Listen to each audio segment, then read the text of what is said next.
하나님 말씀 레위기서 1장 1절에서 9절 말씀입니다.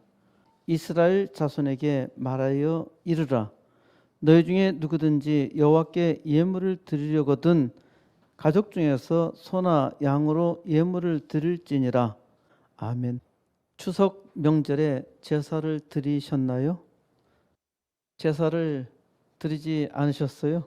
제사를 드리는 그리스도인은 한 사람도 없을 겁니다. 하지만 추석에도 제사를 드려야 합니다.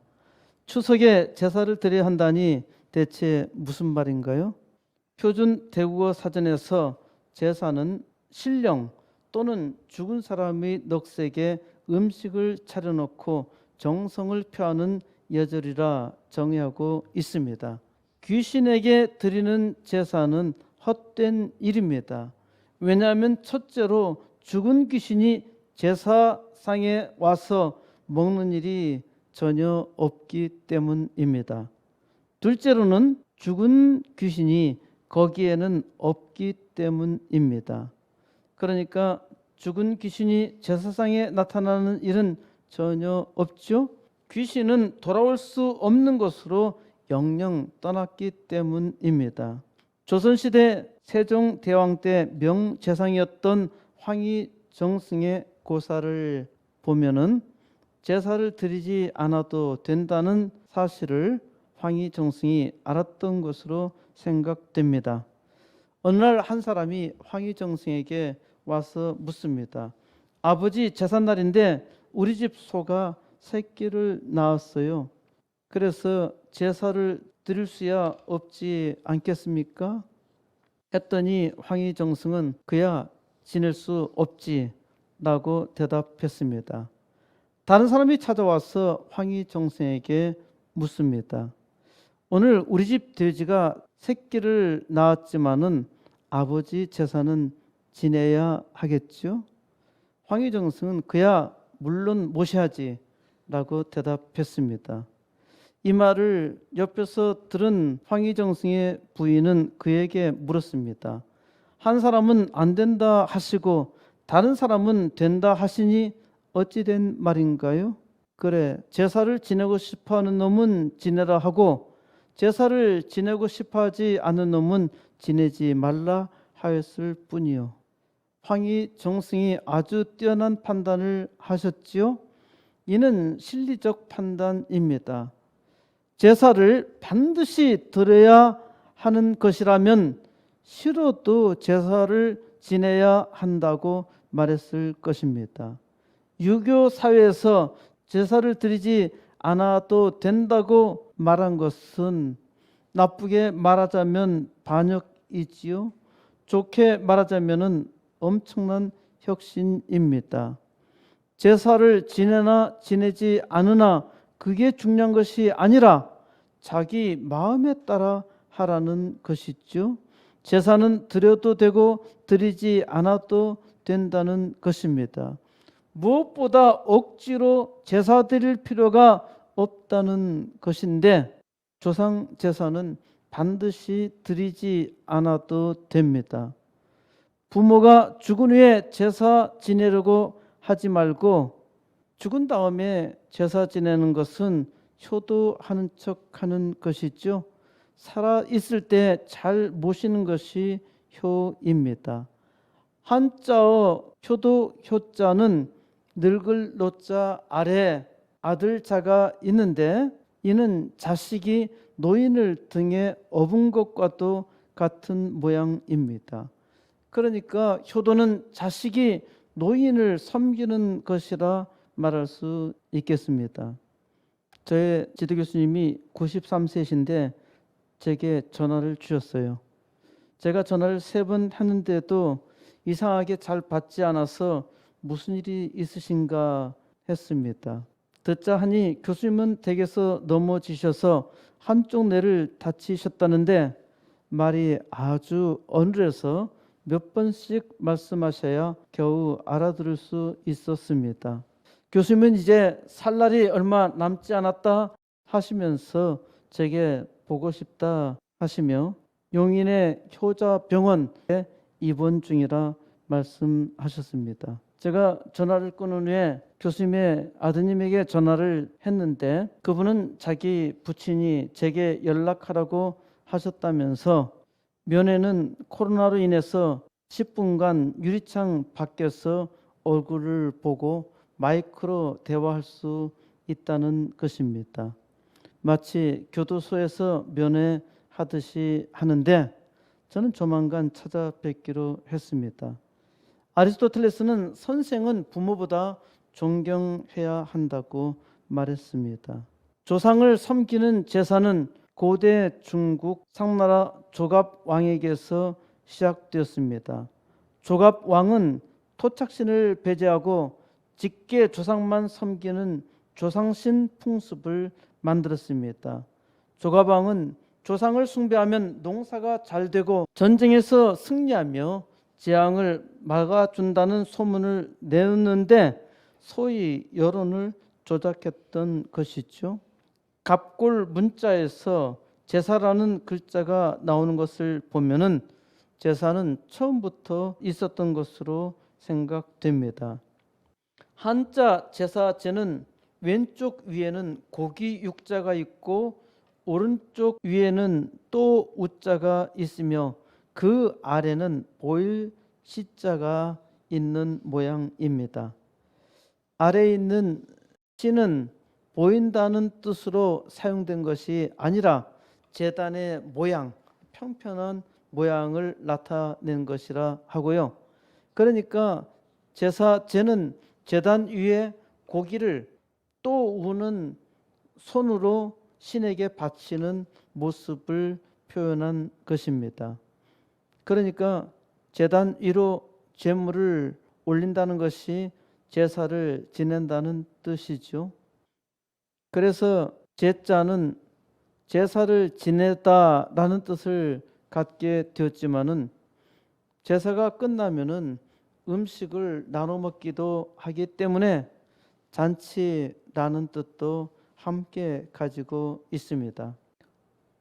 제사의 사자, 제사 사자인데 제사 사자는 왼쪽에 보일 시자가 있는데 이는 신을 뜻하는 글자의 모양을 시자로 나타낸 것이고요. 오른쪽에는 뱀사가 있는데 이는 섬기는 사람의 모습으로 신을 섬긴다는 뜻이죠. 그러니까 한자어 제사는 고기를 손으로 신에게 바쳐서 섬긴다는 의미입니다.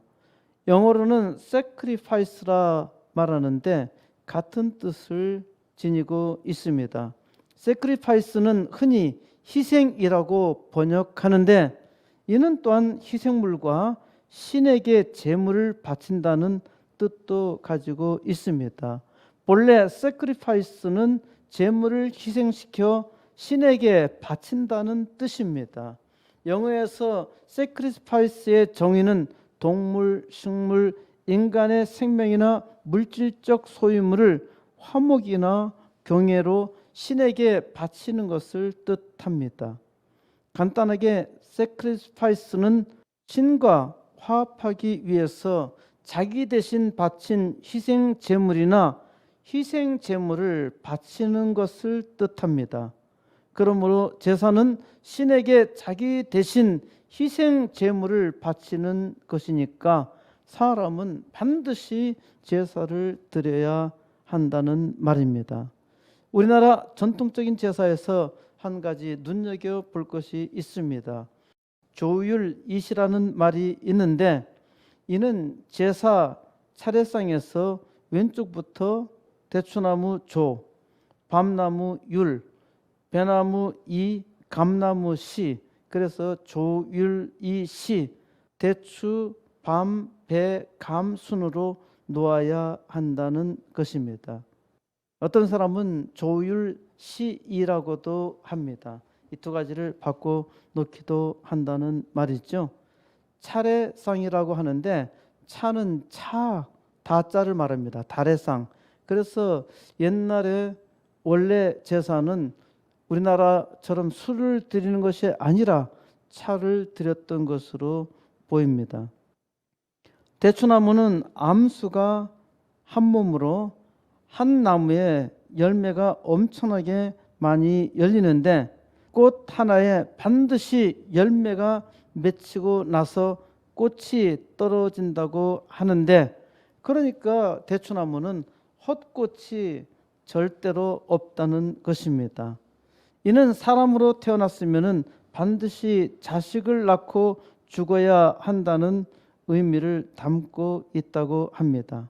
게다가 대추씨는 통씨여서 절개를 뜻하니까 순수한 혈통과 자손의 번창을 기원한다는 의미로 결혼식 패배할 때 빠지지 않는 순서가 시부모가 신랑과 신부에게 대추와 밤을 던져주지요. 밤도 열매를 많이 맺지요. 밤나무는 땅속에 밤톨이 씨밤채로 달려 있다가, 그러니까 처음 보통 이제 씨가 나무로 자라나면 다 없어지는데 밤나무는 그 씨밤이 그대로 달려 있다가 밤에 열매가 열리고 난 다음에 씨밤이 썩는다고 합니다.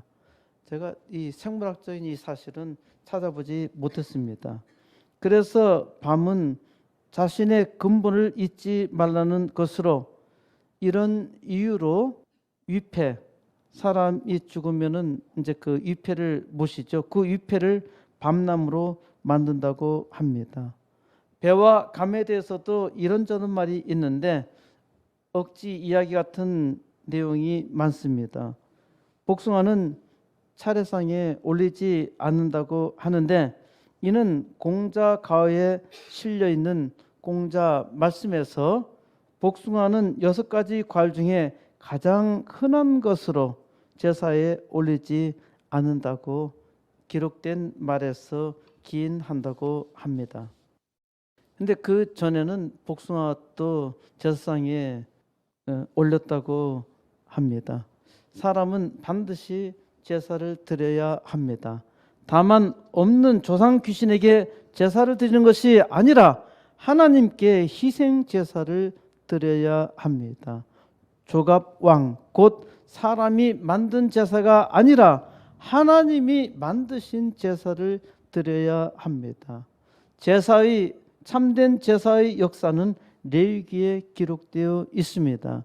레위기 1장 1절 다 같이 읽겠습니다. 여호와께서 회막에서 모세를 부르시고 그에게 말씀하여 이르시되, 회막은 만남의 장막이라는 뜻입니다. 소위 미팅 장소이죠. 회막은 하나님과 하나님의 백성이 만나는 만남의 장소입니다. 하나님께서 정하신 장소가 회막인데 하나님은 모세를 회막에서 부르셨습니다. 하나님께서 모세를 만나러 회막으로 오신 것이죠. 사람이 하나님께 나아가는 것이 아닙니다. 왜 그런가요? 사람은 하나님을 찾고자 하여도 찾을 수가 없어요. 하나님을 만나고자 하여도 만날 수가 없습니다. 그러므로 하나님께서 나에게 찾아오신 것이죠. 또한 내가 하나님을 구할 때 하나님은 만나 주십니다. 2절, 이스라엘 자손에게 말하여 이르라. 너희 중에 누구든지 여호와께 예물을 드리려거든 가축 중에서 소나 양으로 예물을 드릴지니라. 너희 중에 누구든지 하나님께 나올 수 있습니다.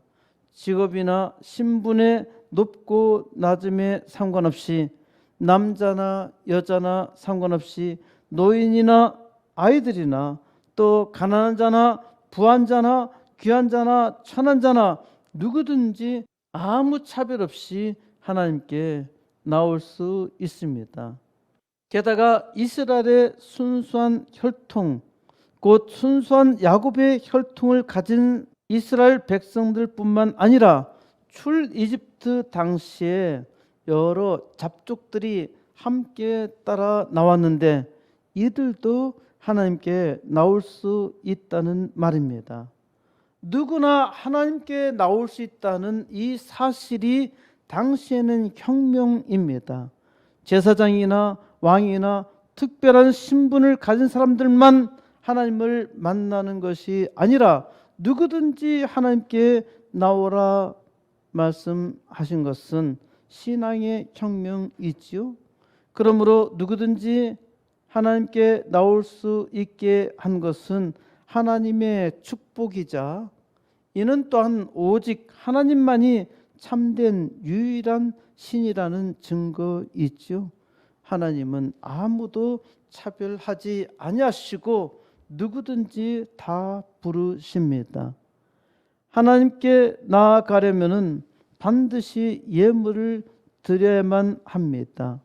예물을 드리려거든 이라고 번역했는데 이는 if 가정법이 아니라 when 때입니다. 그러니까 예물을 드릴 때에는 이 말입니다. 너희 중에 누구든지 여호와께 예물을 드릴 때에는 가족 중에서 소나 양으로 예물을 드리라고 합니다. 예물은 가축 중에서 드리라고 했는데 이는 집에서 사육한 짐승을 말하죠. 산에서 사냥해서 잡은 것이 아니라 집에서 정성 들여 기른 짐승을 예물로 드려야 합니다. 왜 예물로 소나 양을 드려야 할까요? 3절 그 예물이 소의 번제이면 흠없는 숫것으로 회막문에서 여호와 앞에 기쁘게 받으시도록 드릴지니라. 그 예물이 소의 번제이면 이제 소를 예를 들어서 말합니다. 번제로 드려야 한다는 것입니다. 번제는 태울 번, 불사를 번, 제사제, 그러니까 불살라서 드리는 제사입니다. 흠없는 숫것으로 제사로 드릴 예물에 흠이 없어야 한다는 것은 알겠는데 왜 숫것으로 드려야 하나요? 흠없는 숫것으로 드리려면은 그냥 말씀대로 드리면 되지 그걸 꼭 따져야 하나라고 말할 수도 있겠습니다만은 여기에 아주 중요한 비밀이 있습니다. 짐승의 숫것은 기름이 적어서 맛이 없고 수컷 호르몬 냄새가 납니다. 그래서 사람들은 잔인하게 별 볼 일 없는 숫것은 거세시켜 버리죠. 거세시켰어도 기름이 별로 없기 때문에 암컷과 호르몬이 다르니까 숫것에는 깊은 맛이 없는 겁니다.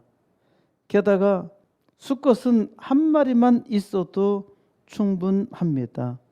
우리나라 한우 수컷 아주 비싼 것은 한 마리에 30억을 한다고 하죠. 그거는 한 마리만 있으면 됩니다. 그러니까 나머지 수컷은 다 거세당해야 하니까 불쌍하지요. 암컷은 아주 많아야 합니다. 암컷이 많아야 생육 번성하고 돈이 될 수 있죠. 수컷은 많아야 쌈질밖에 더 하겠습니까? 암컷은 새끼를 가지고 있을 수도 있으니까 암컷을 잡으면 안 됩니다. 그래서 하나님은 맛이 없고 쌈질만 하는 별 볼 일 없는 수컷을 하나님께 바치라고 했다는 것은 농담입니다. 물론 사람을 생각하시는 하나님의 사랑에 이런 측면도 무시할 수는 없습니다. 수컷은 대표입니다. 흔히 암수 대표를 나타낼 때 순놈을 대표로 표현하지요. 무엇보다도 감추인 비밀은 하나님의 아들 예수 그리스도입니다. 우리 죄를 대신하여 어린 양으로 희생당하신 예수의 모양이 흠없는 수양입니다. 반드시 소만 제물로 드려야 하는 것은 아니죠. 염소도 양도 드릴 수 있습니다. 그런데 흠없는 수컷으로 이는 아주 잘생긴 수컷을 드려야 한다는 것이 아니에요. 흠이 없는 수컷으로 지극정성을 다해 보살펴 기른 수컷 소를 번제로 드리라는 것입니다. 왜 흠이 없는 수컷을 드리라고 했나요? 에베소서 1장 4절에서 곧 창세전에 그리스도 안에서 우리를 택하사 우리를 사랑 안에서 그 앞에 거룩하고 흠이 없게 하시려고 하나님께서 창세전에 그리스도 안에서 우리를 택하셨습니다. 우리로 하여금 사랑 안에서 그 앞에 거룩하고 흠이 없게 하시려고 그리스도께서 우리를 대신하여 십자가에 달려 죽으셨어요. 우리로 거룩하고 흠이 없게 하시려고 거룩하고 흠이 없으신 그리스도께서 대신 죽으신 것입니다. 바로 이에 대한 모형이 흠없는 수컷입니다. 그래서 흠없는 수컷을 번제로 불태워 죽이라는 것입니다. 회막문에서 여호와 앞에 기쁘게 받으시도록 드릴지니라. 하나님과 사람이 만나는 회막문에서 하나님 앞에 기쁘시게 받으시도록 드리라 하신 것입니다. 누구든지 하나님 앞에 나오려면은 반드시 흠없는 숫소를 예물로 가지고 와서 하나님을 만나는 회막의 입구에서 불을 태워야 한다는 말씀입니다. 이것이 참 제사입니다. 제사는 하나님께 나아가기 위해서 하나님께 나아가기 전에 회막문에서 드려야 한다는 것이죠. 4절 그는 번제물의 머리에 안수할지니 그를 위하여 기쁘게 받으심이 되어 그를 위하여 속죄가 될 것이라. 번제물의 머리에 손을 올려서 안수하라고 합니다. 소의 머리에 손을 올려서 기도합니다. 이는 소를 자기 대신해서 받으라는 것이죠. 왜 소를 나 대신에 받으라고 하는 것입니까? 소가 나를 위하여 속죄가 된다는 것이죠. 이것이 바로 제사의 핵심입니다. 제사는 반드시 속죄가 되어야 합니다. 소를 바치는 것이 목적이 아니라 속죄를 하는 것이 목적입니다. 죄인은 절대 하나님께 나아갈 수가 없어요. 거룩하신 하나님은 근원적으로 죄인과 분리되어 있습니다. 그러니까 사람이 하나님께 나아가려면은 반드시 속죄의 제사를 드려야 합니다. 속죄의 제사를 드리려면 사람이 죽어야 하죠. 그 죄로 죽어야 해요. 그런데 죄인인 사람이 죽을 수는 없어요. 사람이 자기 죄로 죽어야 한다면은 누가 하나님 앞에 갈 수가 있나요? 세상에 살 사람도 아무도 없지요. 그래서 하나님은 살 길을 마련해 주신 것입니다.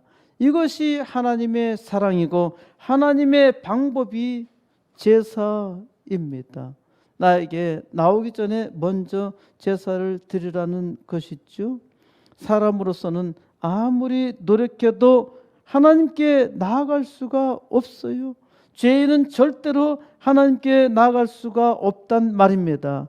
하나님께서 먼저 자기에게 나올 길, 자기를 만날 통로를 열어주신 것입니다. 이것이 사람의 죄를 대신하여 흠없는 숫소를 택하여 그 머리에 안수하게 하신 것이죠. 이 안수를 통해서 자기의 죄를 몽땅 숫소에게 전가시키는 것입니다. 그리고 숫소를 불에 태우는데 회막문에서 이 속죄 제사를 통해서 하나님은 사람을 기쁘시게 만납니다. 하나님께서 바로 이 숫소 대신에 자기 아들 예수 그리스도를 산제물로 하나님께 드리도록 한 것입니다. 얼마나 놀라운 비밀입니까? 사람으로 하나님께 나아갈 수 없는데 하나님이 사람을 사랑하사 모든 사람을 차별 없이 자기의 아들 예수 안에서 무조건 받으신 것입니다. 그러므로 누구든지 예수 그리스도를 믿고 주로 영접하면 하나님께 나아갈 수 있지요. 하나님께 나아간 자마다 이 땅에서도 복을 받고 또 영원히 복을 누리죠. 이것이 하나님의 대자 대비하신 사랑입니다. 하나님은 영원한 사랑의 비밀을 숫소의 속죄 제사에 담아 두셨습니다. 5절, 그는 여호와 앞에서 그 숫송아지를 잡을 것이요 아론의 자손 제사장들은 그 피를 가져다가 회막문 앞 제단 사방에 뿌릴 것이며, 하나님 앞에서 숫송아지를 잡고 그 피를 제사장들은 회막문 앞 제단 사방에 뿌리라고 했습니다. 그 피를 제사장들은 회막문 앞 제단 사방에 뿌리라고 했는데 그 까닭은 히브리서에 기록하고 있습니다. 히브리서 9장 19절에서 모세가 율법대로 모든 계명을 온 백성에게 말한 후에 송아지와 염소의 피, 물과 붉은 양털과 우슬초를 취하며 그 두루마리와 온 백성에게 뿌리며 이르되 이는 하나님이 너에게 명하신 언약의 피라 하고, 또한 이와 같이 피를 장막과 섬기는 일에 쓰는 모든 그릇에 뿌렸느니라. 율법에 따라 거의 모든 물건이 피로써 정결케 되나니 피 흘림이 없은즉 사함이 없느니라. 이는 언약의 피라는 것입니다. 제사장들이 그 피를 회막 앞 제단 사방에 뿌려야 하는 것은 모든 물건이 피로써 정결하게 되기 때문입니다. 무엇보다도 피 흘림이 없은즉 사함이 없다는 것이죠. 반드시 예수께서 피를 흘려야 우리의 죄악이 사함받을 수 있다는 것입니다. 6절, 그는 또 그 번제물의 가죽을 벗기고 각을 뜰 것이요. 7절, 제사장 아론의 자손들은 제단 위에 불을 붙이고 불 위에 나무를 버려놓고, 8절, 아론의 자손 제사장들은 그 뜬 각과 머리와 기름을 제단 위의 불 위에 있는 나무에 버려놓을 것이며, 9절, 그 내장과 정강이를 물로 씻을 것이요 제사장은 그 전부를 제단 위에서 불살라 번제를 드리지니 이는 화제라 여호와께 향기로운 냄새니라. 흠없는 소를 잡아 피는 제단 사방에 뿌리고 머리와 기름을 나무 위에 그 내장과 다리를 물로 씻어내며 그 전부를 제단 위에서 불살라 번제를 드리라고 했지요. 이렇게 드리는 것이 불로 태우는 화제입니다. 제사는 화제로 완전히 불로 태워야 합니다.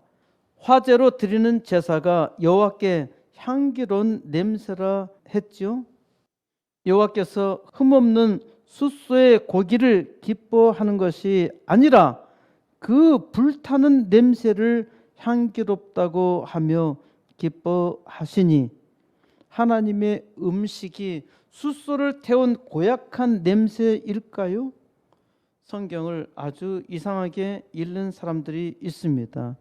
흠없는 숫소를 번제로 드리라고 한 것은 하나님께서 그 냄새를 맡으려고 요구한 것이 아닙니다. 숫소의 안수에서 내 죄를 뒤집어 씌우고 불태우라. 하나님은 숫소에 불타는 냄새를 즐기려는 것이 아니라 자기 백성을 자기에게 나오도록 통로를 여신 것입니다. 누구든지 회막문에서 이렇게 할 때 하나님께서 그를 기뻐하시며 만나신다는 것이죠. 제사는 하나님을 위한 것이 아닙니다. 제사는 사람을 위한 것입니다. 제사는 하나님을 기쁘게 하기 위해서 드리는 것이나 실은 하나님께서 자기 백성을 만나는 기쁨을 주시기 위해서 주신 제도입니다. 그러니까 제사는 사람을 위한 것이죠. 10절, 만일 그 예물이 가축대의 양이나 염소의 번제면 흠없는 수컷으로 드릴지니, 하나님께서 숫소만 제물로 받으신 것이 아니지요. 양이나 염소로 드려도 되는데 반드시 흠없는 수것으로 드리라는 것입니다. 하나님은 그 형편에 따라 받으시지요. 14절, 만일 여호와께 드리는 예물이 새의 번제면 산비둘기나 집비둘기 새끼로 예물을 드릴 것이요, 소나 양이나 염소가 아니라 하더라도 산비둘기나 어린 비둘기로 드려도 됩니다. 돈이 없으면은 산비둘기라도 드릴 수 있다는 것이죠. 산비둘기를 잡으면서 흠을 내면은 곤란하겠죠. 어쨌든 하나님의 배려가 심히 크십니다. 하나님은 크거나 작거나 많거나 적거나 이것을 따지지 않으십니다. 흠없는 것으로 최선을 다하는 태도를 기뻐하십니다. 레위기 2장 1절, 누구든지 소재 예물을 여호와께 드리려거든 고운 가루로 예물을 삼아 그 위에 기름을 붓고 또 그 위에 유향을 놓아. 2절, 아론의 자손 제사장들에게 가져갈 것이요, 제사장은 그 고운 가루 한 움큼과 기름과 그 모든 유향을 가져다가 기념물로 제단 위에서 불사를 지니 이는 화제라, 여호와께 향기로운 냄새니라. 소제는 곡식으로 드리는 제물을 말합니다. 소제도 불태우는 화제로 드립니다. 번제는 속죄제이면서 예물입니다. 그런데 소제는 속죄 제물이 아니라 단지 예물입니다. 하나님께 나오는 자는 반드시 예물을 드려야 합니다. 속죄를 위해서도 예물을 드려야 하고, 또 하나님께 소제의 예물도 드려야 합니다. 이제 속죄 제물은 예수님이 대신 드리셨지요. 이제 예물은 하나님의 백성이 자기가 수고한 것으로 드려야 합니다. 3장 1절, 사람이 만일 화목제의 제물을 예물로 드리되 소로 드리려면 수것이나 암것이나 흠없는 것으로 여호와 앞에 드릴지니, 사람은 화목제물을 하나님께 드려야 합니다. 화목제물은 번제와 같이 소나 양이나 염소나 화제로 드릴 수 있지만은 속죄 제물과 다른 것은 수것이나 암것이나 상관없이 드릴 수 있다는 것입니다. 하나님과 화목하기 위해서는 암수 구분 없이 다만 흠없는 것으로 드리라고 합니다. 5장 17절, 만일 누구든지 여호와의 계명 중 하나를 부지 중에 범하여도 허물이라 벌을 당할 것이니. 18절, 그는 내가 지정한 가치대로 양떼 중 흠없는 수양을 속건 제물로 제사장에게 가져갈 것이요, 제사장은 그가 부지 중에 범죄한 허물을 위하여 속죄한즉 그가 사함을 받으리라. 19절, 이는 속건제니 그가 여호와 앞에 참으로 잘못을 저질렀음이니라. 이제 속건제의 규례입니다. 속건제의 건은 허물 건자입니다. 허물은 알지 못하고 지은 죄이고 허물에 대한 하나님의 배려입니다. 죄인 줄 알고서도 짓는 죄가 있고 실수로 죄를 짓기도 하고 죄를 지었는데 알지 못하는 경우도 있죠. 죄인 줄을 알 때에는 속죄 제사를 드려야 합니다. 하지만 알지 못하고 지은 죄에 대해서는 속건죄를 지어야 합니다. 그런데 알고 지은 죄보다 알지 못하고 지은 죄가 훨씬 많습니다. 왜 그런가요? 사람의 무지가 죄이기 때문이죠. 죄가 죄인 줄도 모릅니다.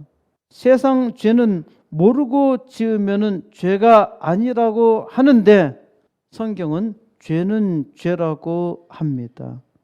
일상적인 죄에 대해서도 속건제가 있습니다.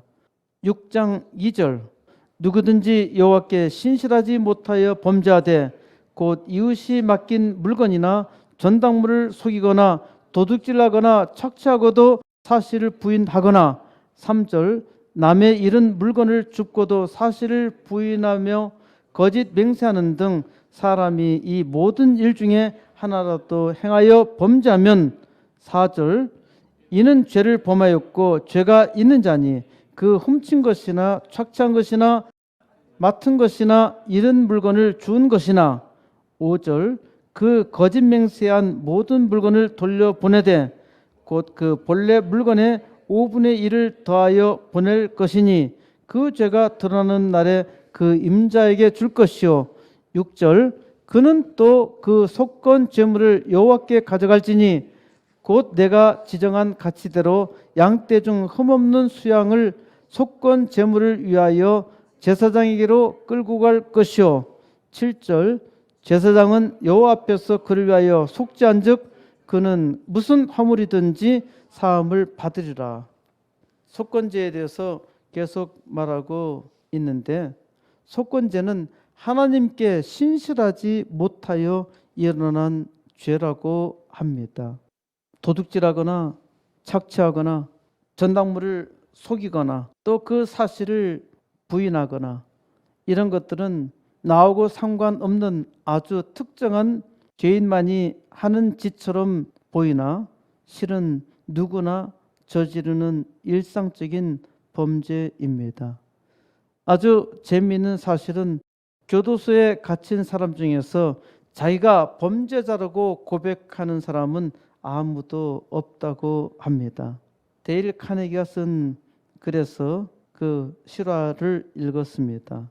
사람은 자기가 죄인이라는 사실과 언제든지 죄를 범하고 있다는 사실을 잘 인정하지 않습니다. 그 까닭은 하나님께 신실하지 못하기 때문입니다. 제사장이 하나님 앞에서 그를 위하여 속죄하면은 사함을 받는다는 것이죠. 하나님의 놀라운 은혜는 무슨 죄든지 무슨 허물이든지 사함을 받게 하셨다는 것입니다. 이것이 아주 놀라운 하나님의 은총입니다. 사람이 용서받지 못할 죄가 있나요? 용서받지 못할 죄도 있어요. 이는 성령을 해방한 죄, 새 번역은 성령을 모독한 죄라고 규정하고 있습니다. 마태복음 12장 31절에서 그러므로 내가 너에게 이르노니 사람의 모든 죄와 모독은 사하심을 받되 성령을 모독한 죄는 사하심을 얻지 못하겠고 예수님께서 하신 말씀 있죠. 사람의 모든 죄와 모독은 사하심을 얻습니다. 하지만 성령을 모독하는 것은 사하심을 얻지 못합니다. 회개해야 하는데 회개하지 않는 죄 있죠. 속죄해야 하는데 속죄하지 않는 죄 있죠. 이런 죄가 어떻게 용서받을 수 있나요? 여호와께 예물을 드리려거든이 아니라 반드시 하나님께 나오는 자는 예물을 드려야 합니다. 하나님께서 받으시는 예물은 첫째로 그리스도께서 친히 준비해 주셨지요. 우리의 모든 죄는 예수 그리스도를 믿기만 하면은 다 사함을 받습니다.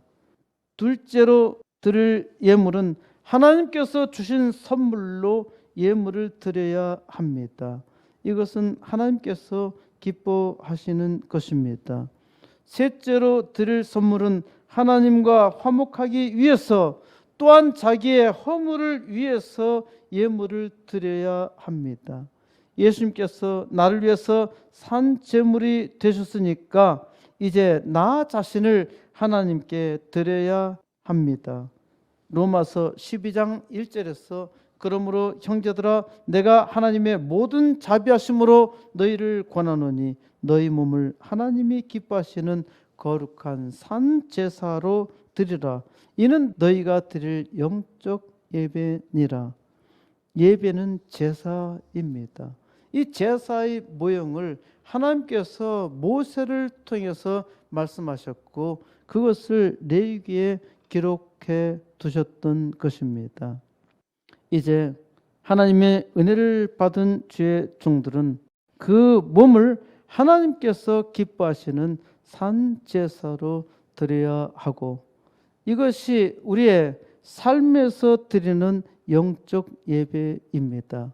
하나님의 영광을 위해서 우리가 이 땅에서 전심전력 살아야 하죠. 하나님께서 이 제물을 기뻐하시며 받으시는 것입니다. 여호와께 예물을 드리려거든 누구든지 하나님께 예물을 드려야 합니다. 코스모스 교회는 교회의 부흥을 위해서 우선 80개 개척교회와 2개 학교를 예물로 드립니다. 이는 하나님께 거룩하며 아름다운 예물이죠.